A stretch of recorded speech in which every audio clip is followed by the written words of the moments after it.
Olá, bem-vindos ao canal Administração Antônio Marcos.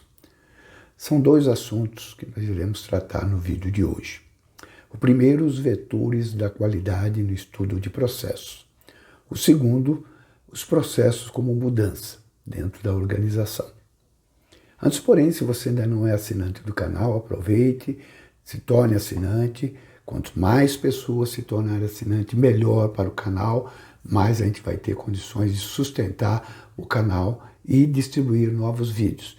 Distribua o link do vídeo e do canal também para todos os seus contatos, para que mais e mais pessoas possam ter acesso a esses conteúdos. Vamos então aos dois assuntos de hoje.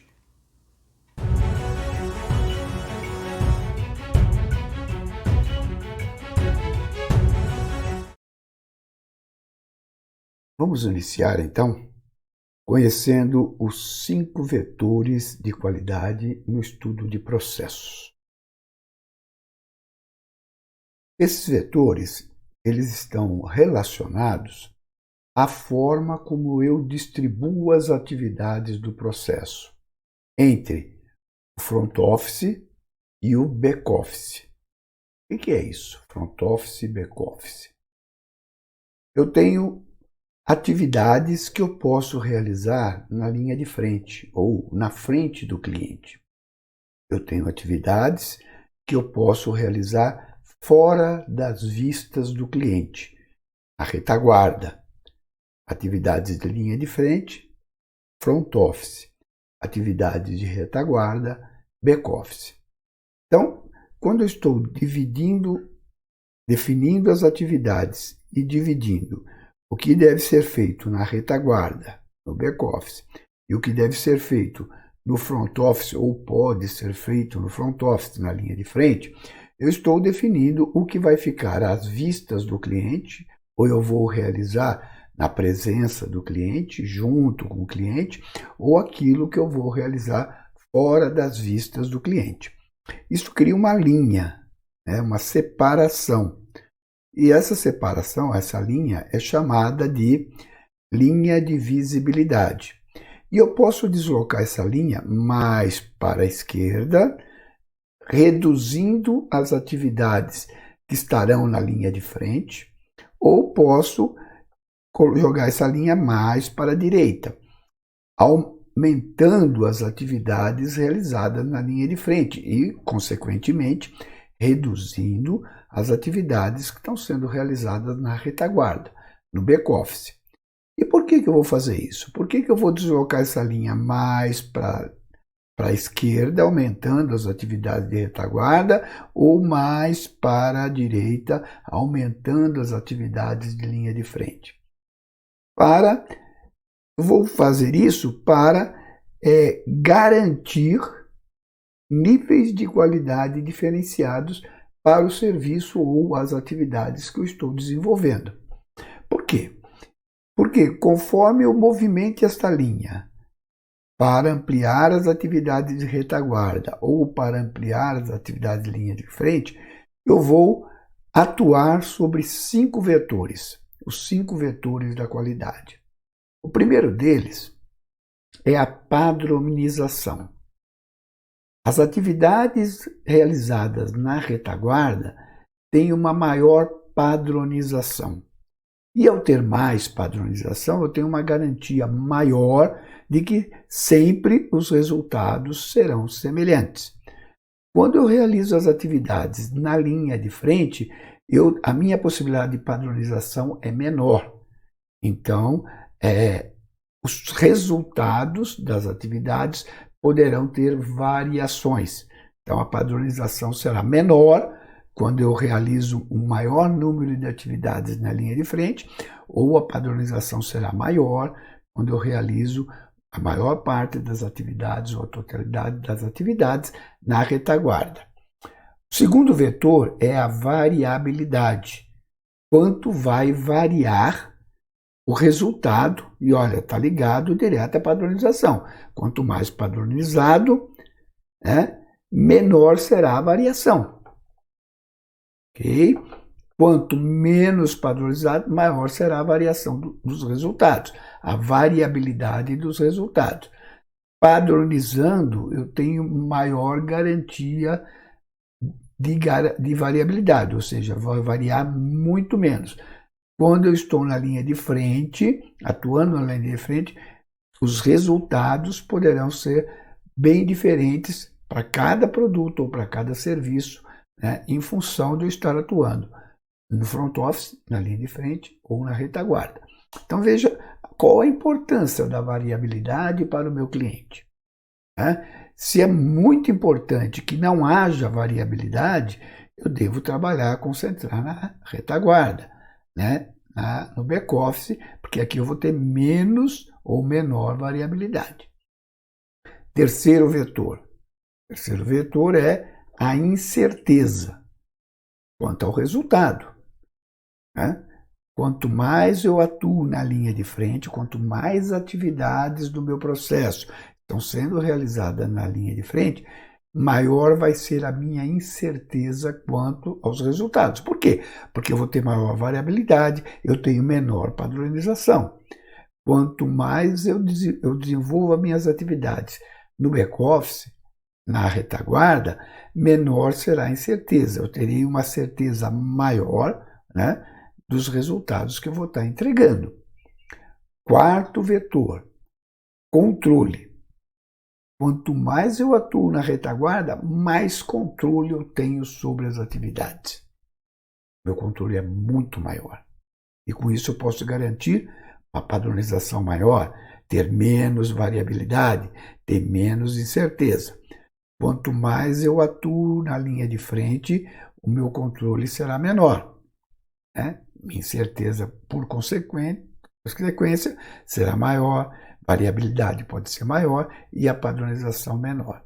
E, finalmente, o quinto vetor. O quinto vetor é a eficiência. Eu vou ser muito mais eficiente, fazer bem feito, né, se eu estou atuando na retaguarda. Se eu vou atuar com um grande número das atividades na linha de frente, a minha eficiência tem uma tendência a ser menor, uma possibilidade de ser menor.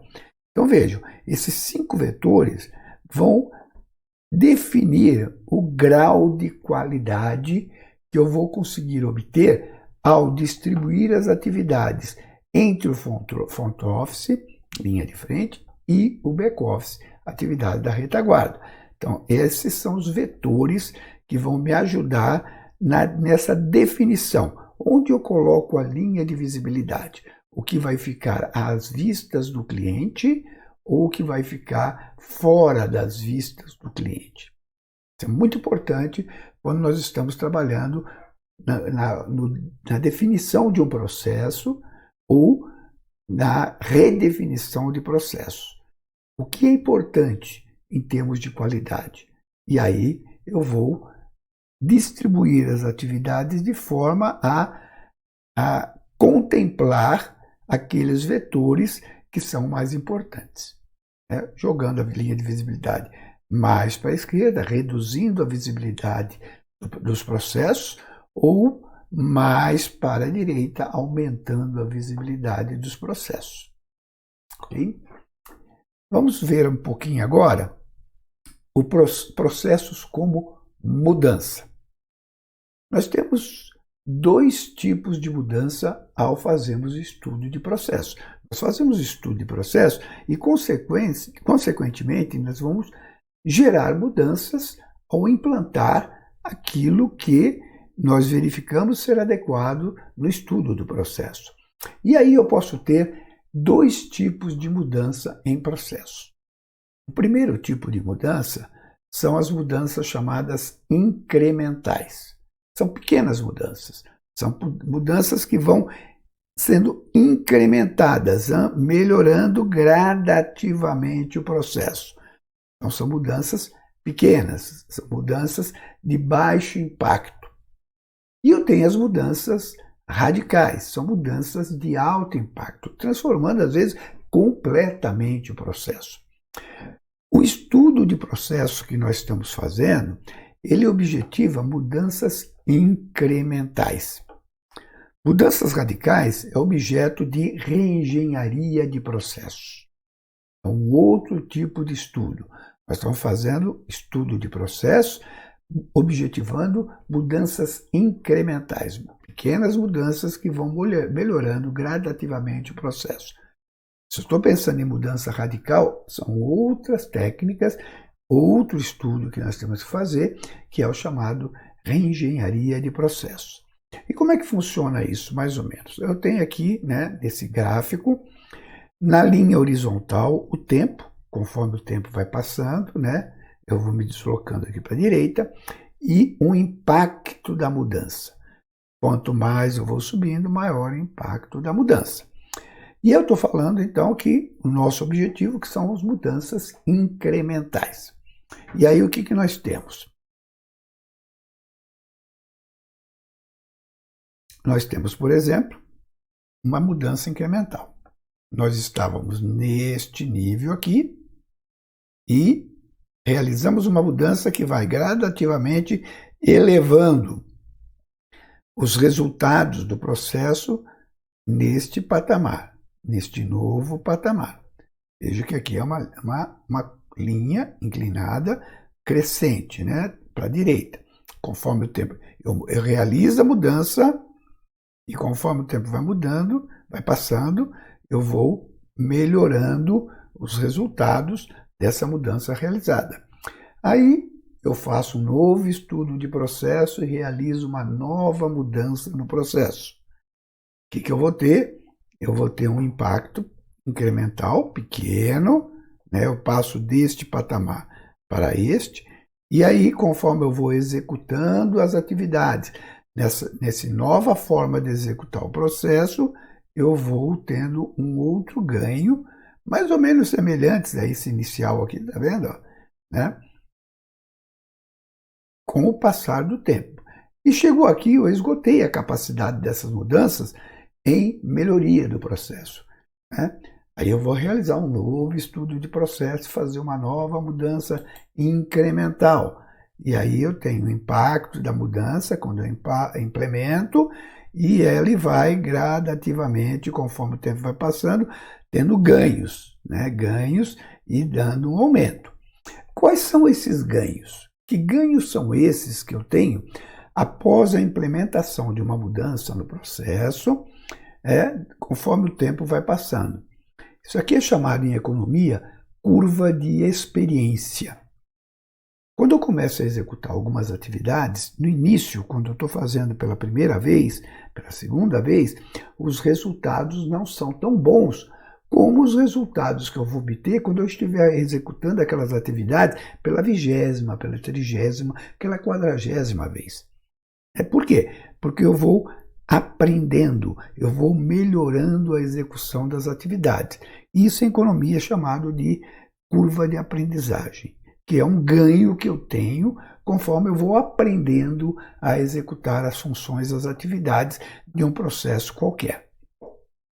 Agora, chegou nesse ponto, eu identifico que eu preciso ter uma grande mudança no processo. Os impactos que eu estou obtendo não são suficientes para me manter, por exemplo, competitivo no mercado, para me manter, por exemplo, atendendo às necessidades do meu cliente. Aí eu vou passar para uma outra forma de estudo de processo, que é reengenharia de processo. E ao implementar as mudanças obtidas pela reengenharia de processo, eu tenho normalmente um alto impacto. Uma mudança radical vai gerar um alto impacto nos resultados, no desenvolvimento dos processos, e da mesma forma eu vou ter ganhos de eficiência em função da aprendizagem. Conforme o tempo vai passando, eu vou tendo ganhos, que é representado por esse crescimento após a implementação dessa mudança no processo, uma mudança radical. Veja que o impacto inicial é muito maior do que uma mudança incremental. E aí eu vou continuar trabalhando o processo novamente, vou continuar estudando o processo e vou buscar uma nova mudança incremental. E aí o tempo vai passando, conforme eu vou desenvolvendo essa atividade, e tenho aqui um ganho que é o ganho de eficiência em função da experiência. Tá? Então, isso é muito importante, porque eu tenho, na verdade, quando executo mudanças no processo, eu tenho dois ganhos, né, de eficiência, de resultados. O primeiro deles é o impacto da mudança, que é esse degrauzinho que nós observamos a cada mudança que é realizada. E depois eu tenho o ganho de eficiência pela curva de aprendizagem, que é esse resultado desta inclinação, desse crescimento de eficiência em função do tempo, conforme eu vou aprendendo a desenvolver cada vez mais essas atividades. Então, são dois aspectos importantes, né, que nós temos que compreender quando nós estamos fazendo o estudo de processos. Espero que vocês tenham gostado do vídeo de hoje. Deem o seu feedback, positivo ou negativo, deixe seus comentários, ou ao final do vídeo, ou junto ao e-mail amongestão@gmail.com. E muito obrigado e até o próximo vídeo.